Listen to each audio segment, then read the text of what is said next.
it, physical, running your head through a wall. And considering your family history and your dad, what was your relationship within wrestling like with your dad? Was he a dad coach? Was he just a dad? Was he like a big time coach? Was he overbearing? Was he just, let's go, buddy? Was he giving you tips? Right, it could go a lot of ways. Uh, so I would say even to this day, he's still kind of my coach. And he was definitely more hands-on when we were growing up, and then even in high school, he was kind of an assistant coach, a volunteer assistant at Detroit Catholic Central. So, he's the same kind of way where he still will send me like, videos, technique videos, like go watch this, the way this guy, ties up and, or a score or something like. So he's I think that's where I get it from is that he likes also really likes the technical aspect of wrestling and constantly trying to help me grow my style and make me better. So I would say that he was definitely tougher on my brother and I in high school than he was once we got to college. Like and rightfully so. I think that was like a really like a blessing in disguise that in high school I would kind of like we would butt heads a little bit because I was still growing as like I was a teenager and kind of trying to like you just had that natural kind of nature to lash out. Yeah. And then but once I got to college, I felt like so prepared for the next level because he was tough on me and like he was the first person to congratulate me when I won, but if he would pick me up when I lost. He wasn't like the kind of dad that would get or get tough on me when he knew that I was at a low point. He would help me up. So there was a few moments in high school though that I really didn't know if I wanted to wrestle at the next level just because wasn't thinking rationally and I was a young high schooler that had gone through some tough losses and he really kept me honest about how hard I was working and there was a point in my junior year where I lost 3 times in one day and that was like although I would say by then I was a nationally ranked wrestler and so that was kind of a really bad day for me. Yeah. And he totally changed the trajectory of that season for my brother and I, and we both ended up winning state titles and beating nationally ranked guys. And he was a big reason for that because he, kind of changed our workout regimen and said, "Hey, you're working hard, but you're not doing everything you could." So he's been great ever since. I mean, I really owe a lot to him. Yeah. What he changed your workout regimen? I'm just interested. You lost 3 times. He did something, and boom, you said change the trajectory. Yeah. Was it just the physical workouts, or was there a mental side of it that maybe you didn't even realize he was addressing, but he was? Well, I mean, I think that it was addressing something mental that, like technically I just wasn't good enough yet to win a state title, and we had to put some extra work in. So, my brother and I were really fortunate to have, like, my dad had built a wrestling room in our basement.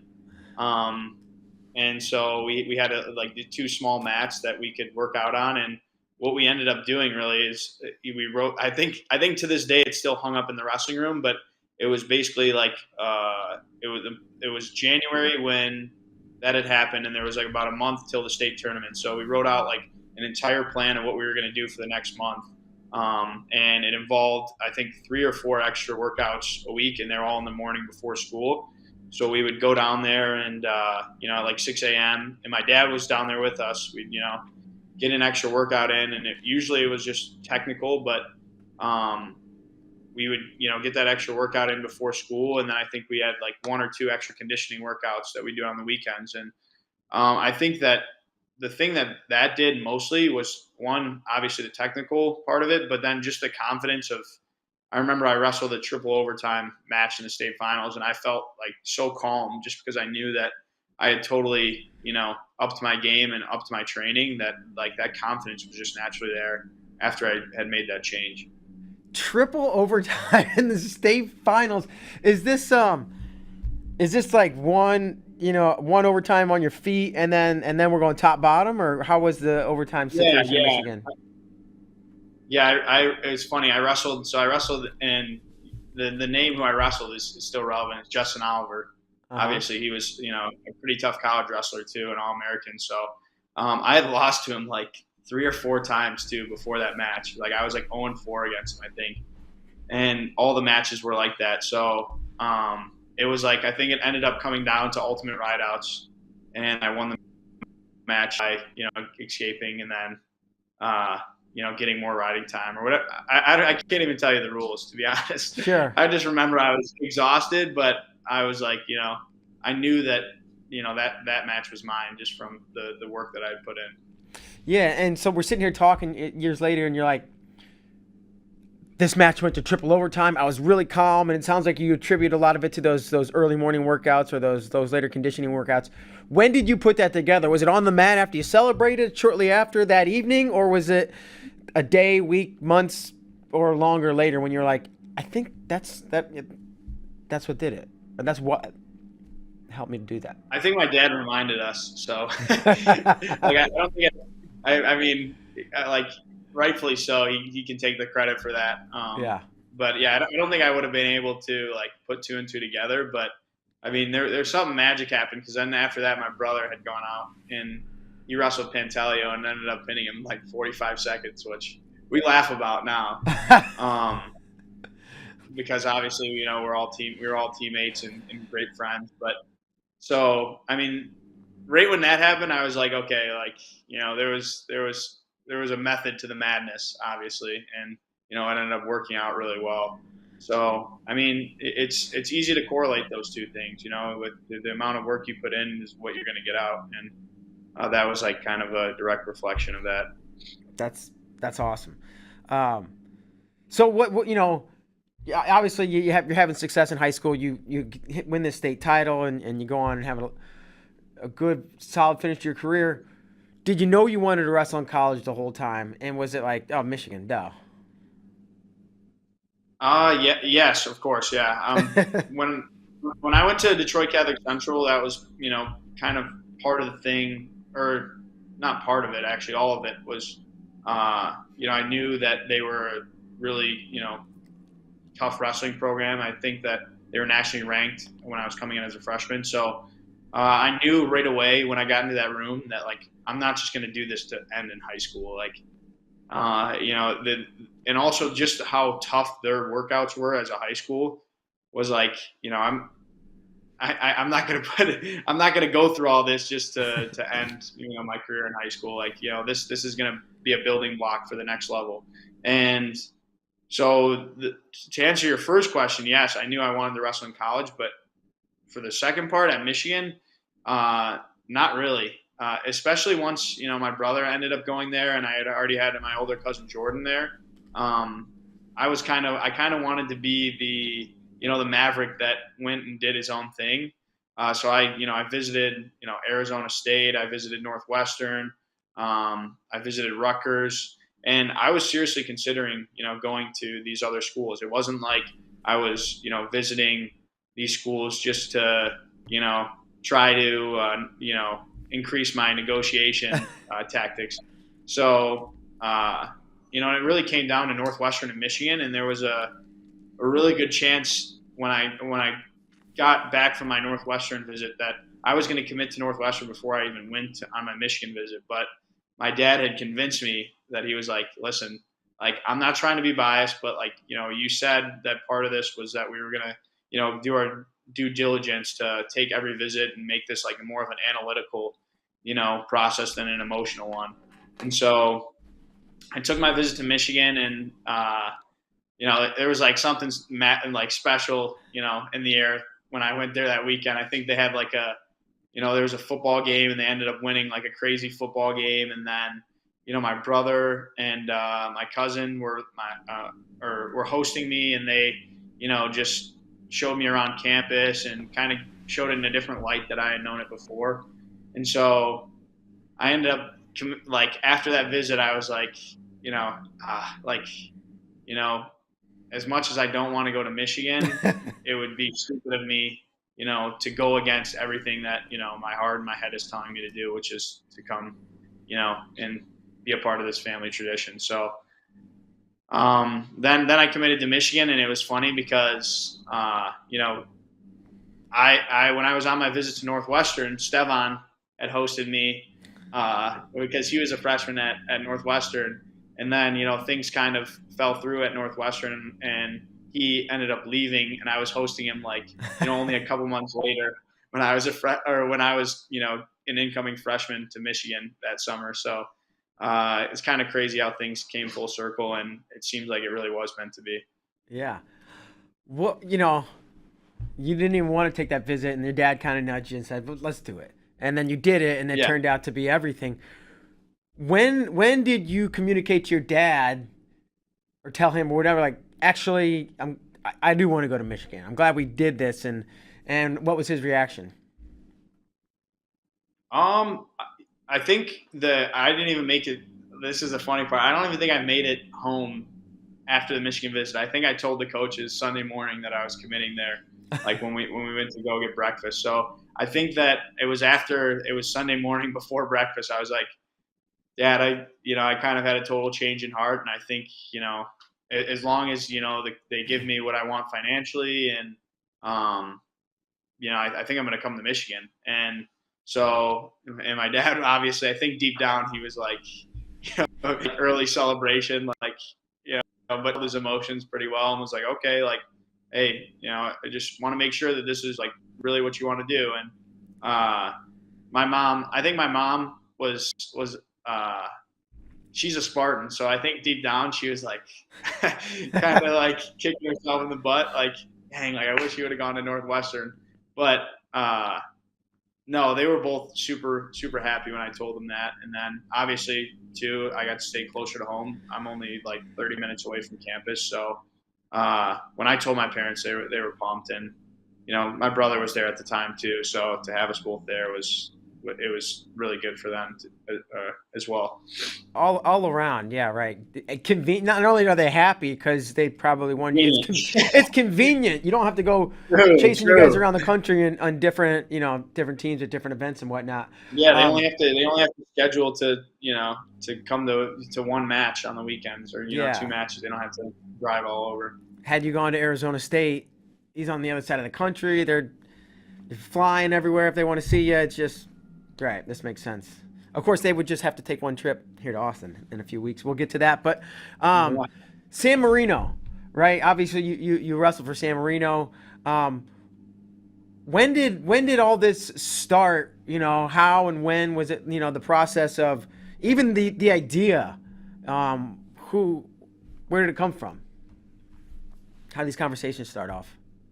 Mm-hmm. Yeah, so it wasn't really too long ago, which is like the crazy part about it when I think back.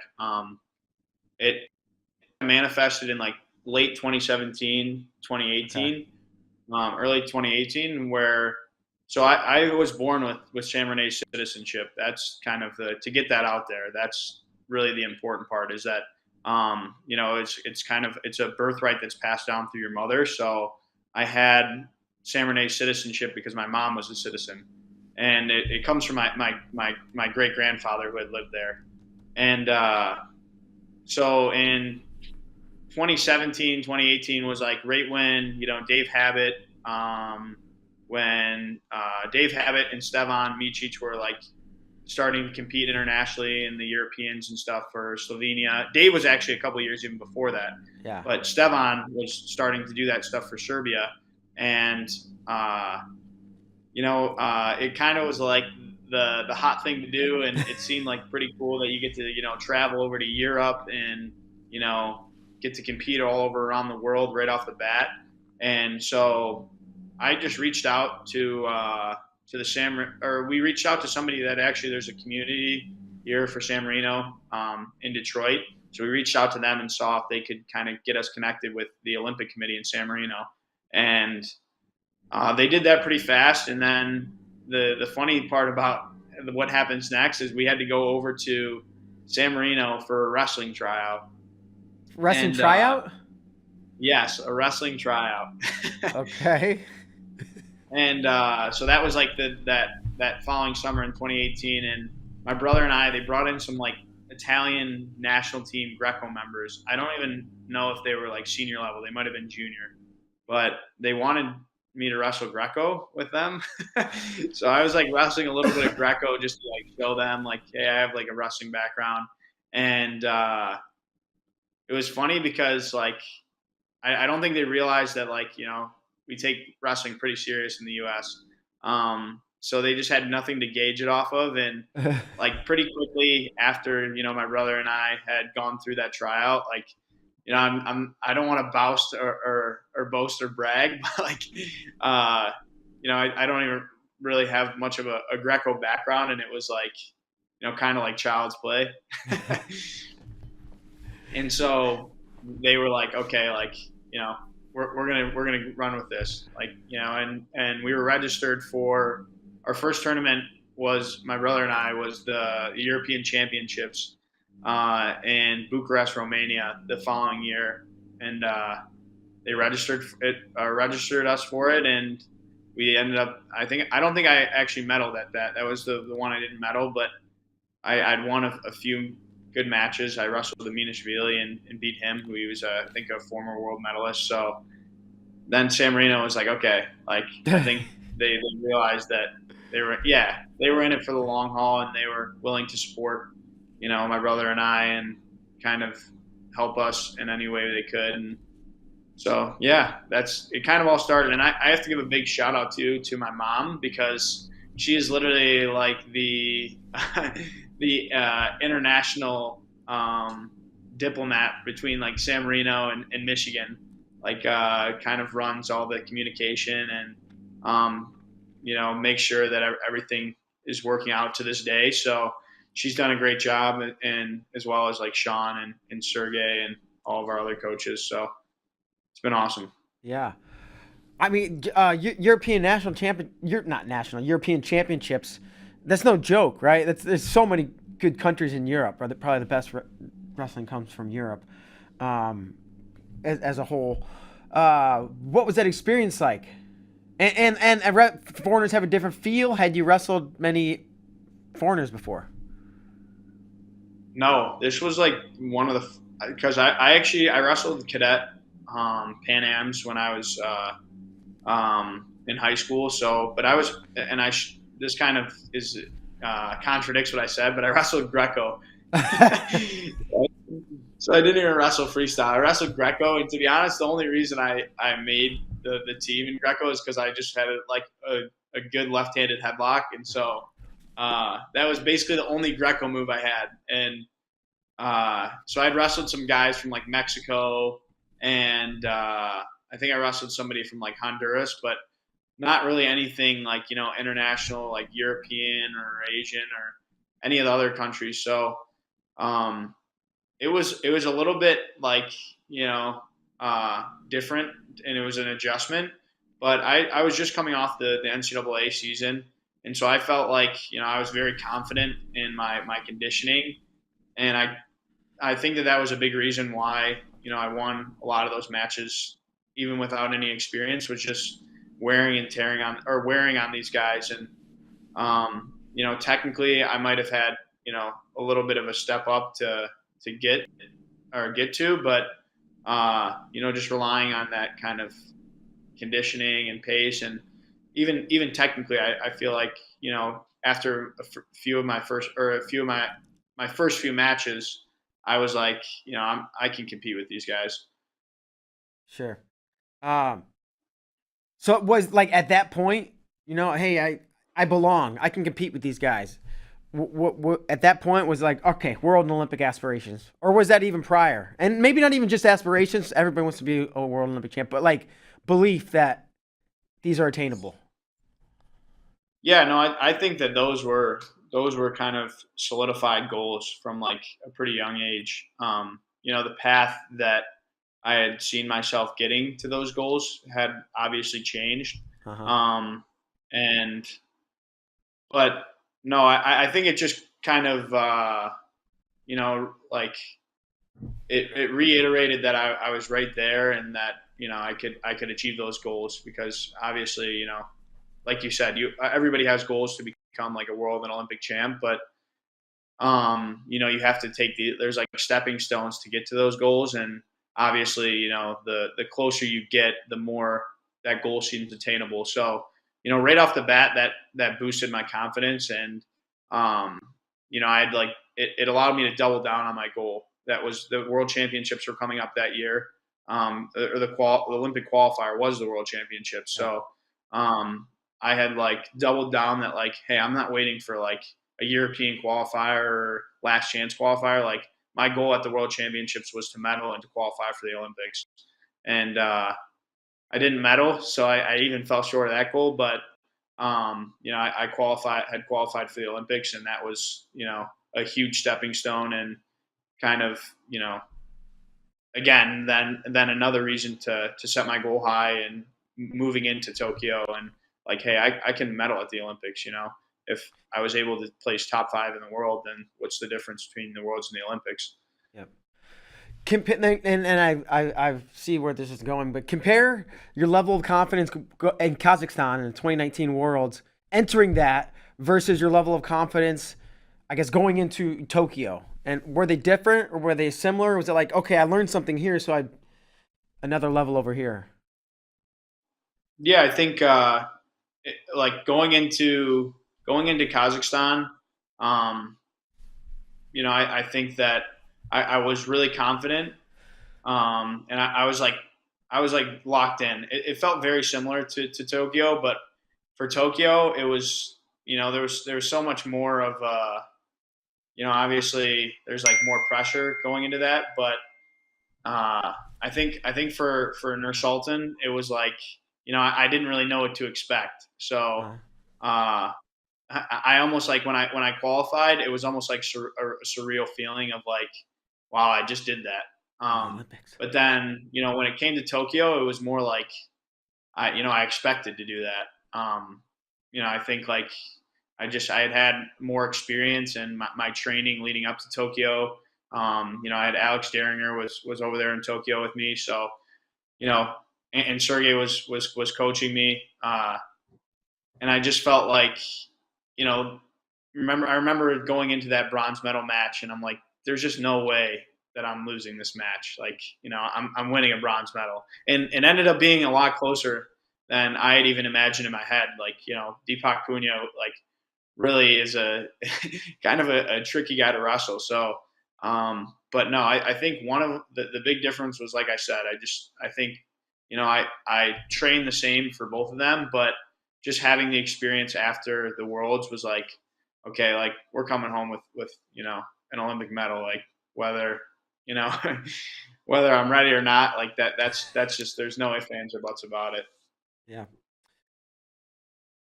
I'm curious, what the Olympic experience from the time you left, were you training in Michigan till you went to Tokyo? And I know Team USA, right, we see a lot more coverage of them. They went out to a city a couple hours away, trained for acclimation camp for, I don't know, a week, 10 days or something, and then came to the village. And what is your experience like? Is it just you and Sean and Sergey and Alex, or how many people's in your group, or whatever you want to call it? Where did you go? What was your experience like, in Japan leading up to competition time? Yeah, so we had a pretty good setup. We were in a city, it's 45 minutes to an hour outside of Tokyo. It was called Fujimi. That's where we were training, at least. And the thing that kind of stunk was that we were allowed to train at the same place. Stefan and I were allowed to train at the same place, as the Serbian Greco team had reserved a spot, and they were, for me being the only athlete from San Marino, to join them, but they wouldn't let us stay in the same hotel. So Alex and I were in a hotel with Sergey, and Sean and Stefan and his training partner were in a different hotel, too far away for us to even be able to see each other, hang out, or anything.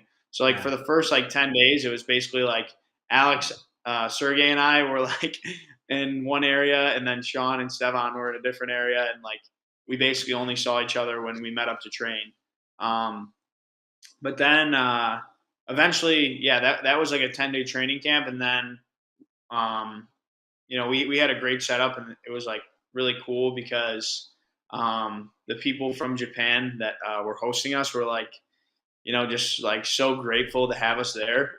Which like the feeling was, I feel like could have been just flip the other way around. Like obviously we were fortunate to have like such a great training area, but they made it like really fun for us. They had like ceremonies, like multiple different ceremonies and like celebrations for like having us there, and so like it just had like a good vibe to the training. Like it was easy to like get our workouts in and have a good attitude because like everybody around us was just like so happy to have us. And then eventually we headed over to the village and we were training in the Olympic Village and or at the actual venue.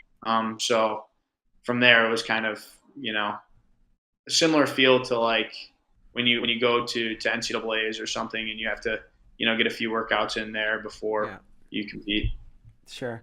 Uh, Olympic bronze medalist. Like, has it sunk? It's been a while now. Has it sunk in? Was it surreal for a moment? Is it still surreal?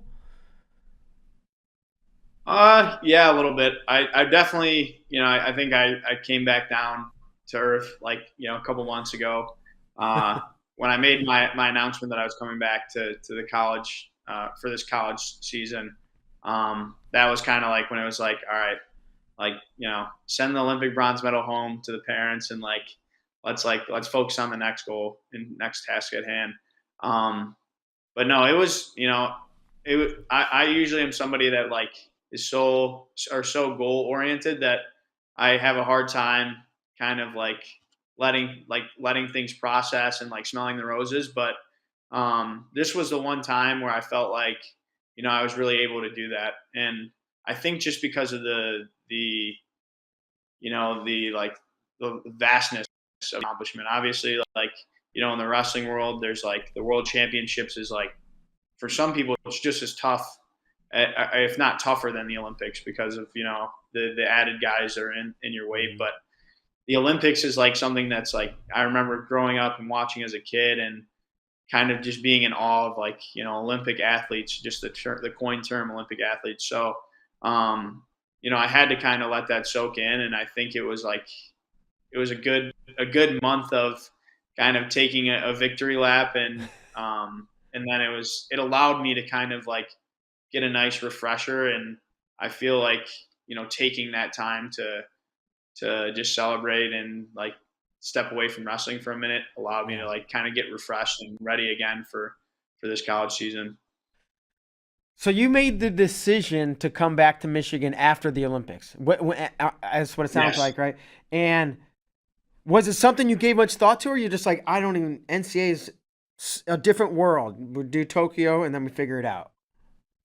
exactly. Yeah, I'm very like single task oriented as well. Like I can't focus on.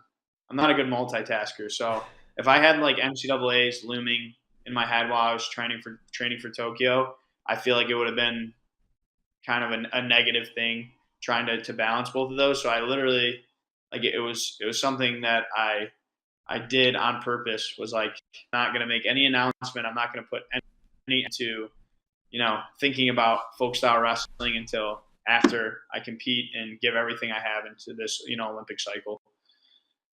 And then I guess, And also, yeah, go yeah, ahead. and also, I guess deep down, I think I knew I was coming back. uh, I think like the way that it ended last year, I feel like there was, there's something still looming, and there's some unfinished business that I have, just with myself, and the way that Sean and I were talking about, and this is like the most important thing actually, it's just like the way Sean and I were talking about the way our team could play out, which Uh-huh. everything kind of came to light and then some. Um, was just like so exciting to me to be a part of that one more time because I know like once you finish, competing in college, there's really nothing like it. Being a part of that team and having that team aspect of wrestling. So I wanted to be a part of the team, and I knew that like you know I would play a pivotal role in helping this team accomplish its goals this year. And I felt like if I said no, then it would be kind of like letting the guys down. So I wanted to, just take part in something special in this year, and coming back was like, it was almost like a guaranteed yes after I started to think about it that way. Yeah, your team's obviously solid, and the biggest news or recent news is Nick Suriano, right? You have an NCAA champion just like all of a sudden in your lineup, which is fantastic if you're trying to be a competitive team. When did you know or hear or realize or maybe he's coming? Oh, for sure he's coming. Holy crap, this makes us really good. What was Yeah. that like? So I can I well so I think that the funny part about this is the just kind of again the way that things come full circle is like really like a pivotal part of the story. And Stevan had gone out to train at Arizona State for a few months during the COVID year Yeah. in 2020, and him and Nick had run into each other. They'd crossed paths because Nick also went out there to train towards the end of when Stevan was there, and they had gotten a few workouts. And I almost want to like call Stevan in for this story because he's in the other room. Yeah, get him. Can I I call saw him walk Stevan by in? earlier. Come on, you can help with part of this story. There we go. All right, who's our special guest? What's up, I'm the Stefan? special Good to see you. guest. That's right. Nice to see you guys. 'Cause Likewise. I can't. It doesn't do it any justice to tell the Suriano story without Stevan kind of being a part of it, because I was kind of in the background, and Stevan was really at the forefront of really making this stuff happen. So he can kind of give you some more context about how it all played out. So he just kind of teed it up so- that you guys were training together in Arizona. I'll let you take it away. Oh yeah. I heard Myles kind of talking about how that ended up working out. So yeah, I basically went out to Sunkist Kids to train for like probably 3 months from the time that we had that like COVID semester, where no one was competing, and then like the season we were starting like January. Yeah. So I was like, okay, well, I have like the World Cup and that one. It was like the World Championships that didn't happen. Serbia, it was in Belgrade, so I was training for that.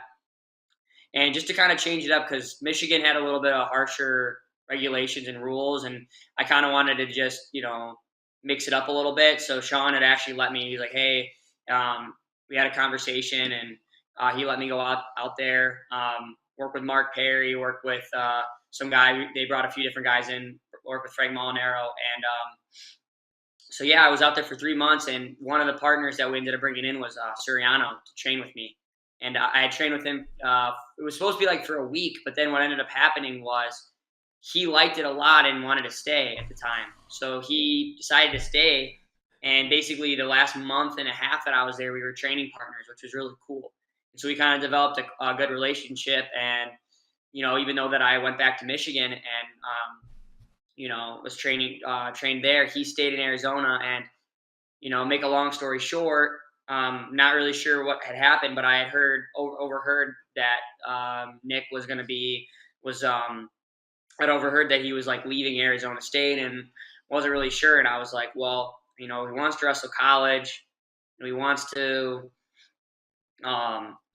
wrestle 25. He kind of had all this, wanting to be an NCAA champ again. And, he had already left Penn State. I was like, well, where would he want to go to school? He's not wasn't at Rutgers. So I was like, why would we not want to get Nick in? So I had contacted him and was like, hey man, like I heard that you weren't going to be at Arizona State anymore. Are you just back home? And he's like, yeah. He's like, oh, I have a really cool idea. And I was like, well, listen, we can win this thing as a team, but without you, we might not be able to. But with you, there's a really good chance that it's possible. And I said, I was like, why would you, this is our Team 100. This is our NCAA tournaments in Detroit. And, me and you, obviously we've competed against each other. We've wrestled. We're 1-1 against each other, but we're never going to have to wrestle again. I'm going to move up to 141, and I'm preparing. I want to prepare my body to go to 65 kilos. Yep. So, we'll never have to compete against each other. We can only help each other out here to both be NCAA champs, to help get this as a team, get it done for 100th year. And I mean, you can go and make your statement that you wanted to, and not on it's like icing on the cake for everybody else too. So to him, he just loved that and was like, he wasn't even thinking about it though at first. He had no idea. He wasn't even like, I had never been to Michigan. I had never, never would even think twice of Michigan. And just kind of giving that energy to him. And when he came out and visited and gave us the chance, I mean, he really liked our chemistry. Liked what we had, and yeah, the rest is history. The rest is history. Now we just gotta, now the fun stuff starts. Yeah, that's crazy. Like you're giving, like, you should be recruiting, because like the pitch you just told us that they gave to Nick is fantastic. Did you even Did you tell Sean, like, hey, I talked to Nick Suriano, maybe we should, or was Sean talking to him? Do you know, or? No, I kind of gave Sean the idea to do it, because me and my dad were talking about it a little bit, and we were like, I'm just gonna call him, and because I had the idea, and then my dad and me were like, yeah, let's tell Sean and kind of get it in his head, think about it, and that's kind of how that went down. We weren't really sure, what was gonna happen. We just knew, like, hey, it was a shot in the dark, Nick's sometimes he's unpredictable. Everybody knows that. So I mean, he's a great guy. I just didn't know how he was going to respond, and that I got to know him. We were on good terms. We trained together, but it was like, yeah, it's crazy. Did he tell you, like, hey, I'm in, or did Sean tell you, like, hey, Nick's coming, or? No, because he's super he's low key about that stuff. Yeah. He wanted, you weren't. I had no idea. Like, I had messaged him about it, and I for like a few weeks or like a month, I thought like it was like there's no chance. And then like I had heard that, we heard that through like that one guy on Twitter who like knows everything in advance. That Pat Minio guy. He like said he was at Penn State, and we're like, okay, there's no way he isn't. Michigan's even in it. Well, then with getting Kevin Jackson involved, I think that had kind of like helped like rekindle that again, and kind of like they were talking on their, I think like Kevin and Sean started talking to Nick like on their own.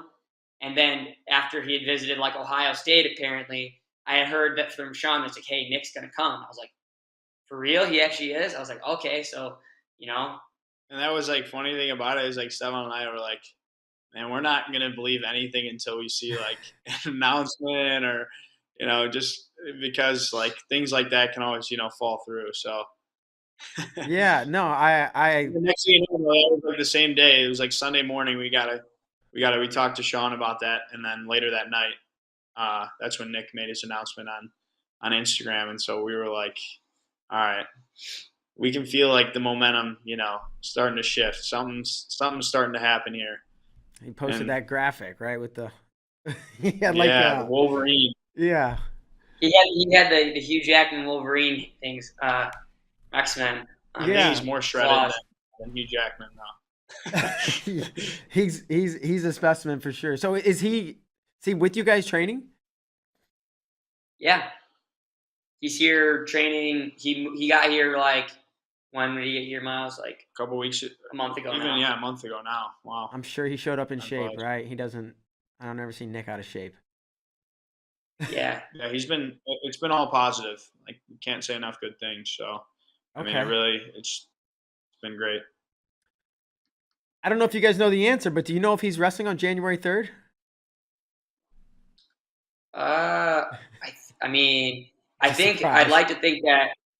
Yeah, I would say it's a surprise, but I'd like to think that Sean and Josh and KJ and Boyer, they all want us to be ready to go at first half of second semester. Yeah. But that's sort of like play by ear and see how it is with us, just to make sure we're all in the right spot to start competing, and so we'll see.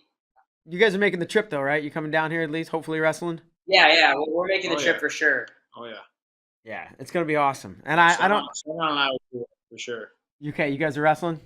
That's what I wanted to hear. Yes. Also, Yeah, I don't know we'll if be you there. guys know this. There's a Formula One track in Austin, and the day before the duel, we're taking you out there and do go karts. Formula One, not Formula One cars, but Formula One go karts. So, That's awesome. yeah, Man, yeah. Who do we you don't think's get to, we don't get to go like 200 miles an hour, and that doesn't sound like a good idea to you guys. You know, no. Bunch of wrestlers and Formula One cars. We might have liability insurance, but that just Day doesn't. before a big duel. Yeah, I'm sure the coaches would love that. I'm just curious who's a better driver between the two of you. Man, Stefan can answer that for me. Myles for sure. I'm not. I have a reputation for my bad driving ability. Oh no, tickets or accidents? Just distraction. Just distracted driving. Like it's not like on my phone, but just like in general, just like. Stefan is not diagnosed, but he definitely has some form of ADHD. Look, a butterfly. So he has a hard time keeping attention. Also driving. Yeah, that also correlates to his driving. It's gotten better. It's gotten better. He has gotten better for sure. I think you have to address that. Otherwise, it's like the consequences are pretty bad. So yeah. Let's put it all out on the table, right? Let's not be quiet about this one. Well, I like this, and I like this. Stefan, stick around because we're almost done, but we got a couple games we like to play. And the first one's with Kyle Klingman, and Kyle's a two-man deal right now. So take it away. Hey, you guys can tag team up on this if you want. It's Want a called friend. Sweat It Out. Yeah, you ready to play? All right, let's let's play. do it. All right, question number 1. What year did Calvin Johnson finish his career with the Detroit Lions? Jeez. Was it 2012? I was gonna say 2011. No, it was actually the year you graduated, 2015. Wow. Really? 2015. I guess. Yeah, because I was gonna say he was definitely when I was in playing high when school. I was in high school. I just didn't know like how long it was. All right, it is for the next Number question. 2. Short-term. Number 2, after tourism, what's the next largest contributor to the gross domestic product in San Marino? Let's see. That's a good question. You can get some tough ones, Kyle. I know. Is it? I was gonna say wine. I'll take that. No, it's actually it's postage stamps. Wow. Yeah, That's wild. threat level midnight. Yes. It's threat level midnight here. All right. Number 3, how many feet are in a mile? 5,820. No. 5,280. Wait. Yeah. 2,580. 5,260. 80. It's 5280? 5280. He got it. 5280. 5280. Okay. You got it. 5,280. All right. Number 4, your father Mike wrestled 2 eventual NCAA champions at the 1989 NCAA wrestling tournament. Can you name them? Your dad.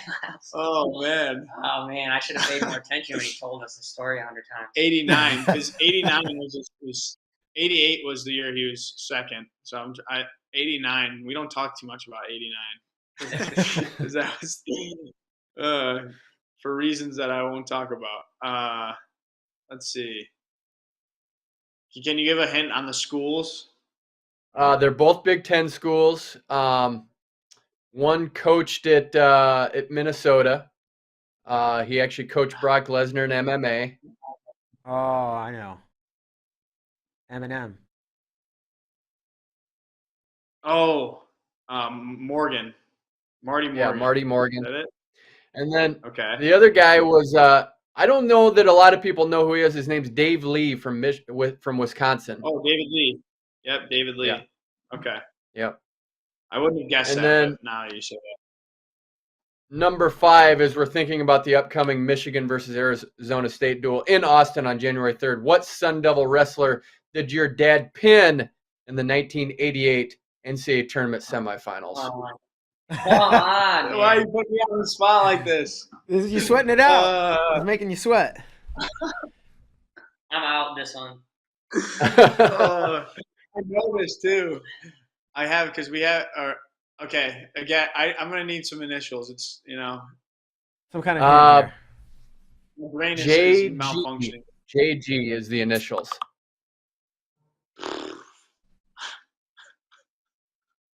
You're not gonna get it, dude. I don't think you got it in yet. All right, his name's Jim Gressley. Jim Gressley. Okay, yeah, because he was a stud. I know he was a stud. Yeah, because it was one of the fastest 35 pins. seconds. Yeah. 35 seconds. 35 seconds. And a headlock. Yep. I know that. So the only one you got right officially was when Stevan helped there at how many feet are in a mile. So that's what we double up on this. I know. One. I was just bragging about getting a master's degree earlier, and now I have nothing to show for it. I'm getting a master's degree too. Okay, how about this? I got a bonus question. When it's all said and done, how many combined years of college will you two have, and how many degrees will you have? 4 degrees, so 2 bachelors, 2 masters, and what? 13, 15. Because you've been in college for 8 years. Oh, 15, I guess. 15 years. We'll take it. Oh man. Oh, it's fantastic. Yeah, Stevan makes me feel young. We're both 25. He's so a year up on me. I always say the year at North, I didn't get like all my credits transferred over at Northwestern, and like I never got held back. I was like younger for my age. I was like, yeah, just don't need to count that one. Just 7 years. I always say 7 years, but I think it's actually technically 8 that I've been in. But the crazy thing is, only 3 years I've competed in college, so it just makes it like even seem worse. That it's not like I competed for I didn't do the last year, so it's not for 5. So it's only 3. It's only been 3 years, and it just feels like there's so many postponements and Olympic red shirts and everything. Yeah, it's been insane. And Myles just informed us earlier in this show that you guys hosted each other on recruiting trips. Is that right? Yes, we did. Northwestern, I took him out. He took me out in Michigan. So Sweet. Now we've been roommates for like 6 years too. So I just can't get away from this guy. Awesome. Okay. One last game. We'll play with both of you. Stefan, you've been on the show before, so maybe we did it with you. I can't remember, but it's called Wins and Whoopins. Okay, I want you to think back over the span of your career. A win that sticks out as really memorable. It could be your best or favorite, or a comeback, or some kind of whatever a victory that's memorable to you for whatever reason.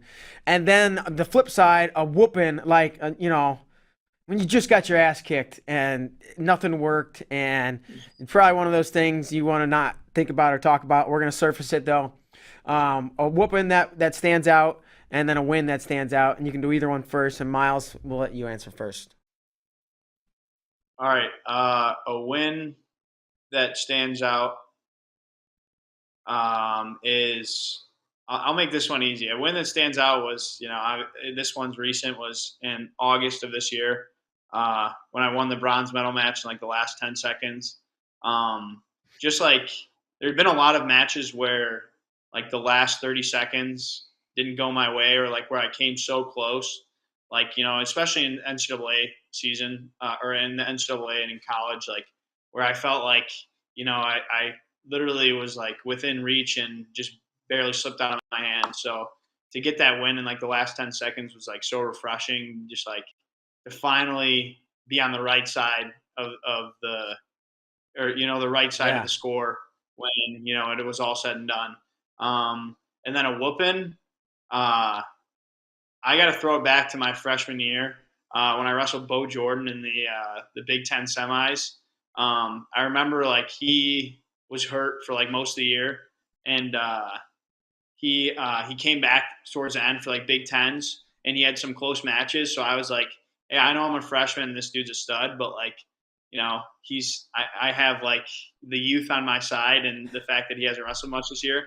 And then he took me down. Like, I think Stevan and I actually were talking about this the other day. Like, I don't think I had ever gotten taken down like so easily so many times. Like, I think he took me down 4 or 5 times in like that same little outside sweep single.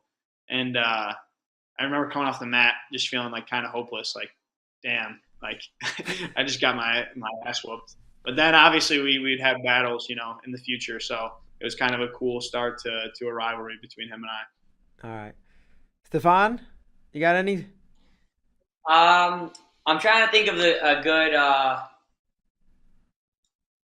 the win that sticks out for sure will probably be when I think probably I'm trying to think the year that I beat Suleiman Otley in the European. I took silver at European Games. I had a really good tournament. I was like, I was down in the match, and I ended up coming back, and it was 4-0 in a hole, and then I came back 2 takedowns, and I got like a turn on top. So it was kind of nice that I ended up coming back and winning that one.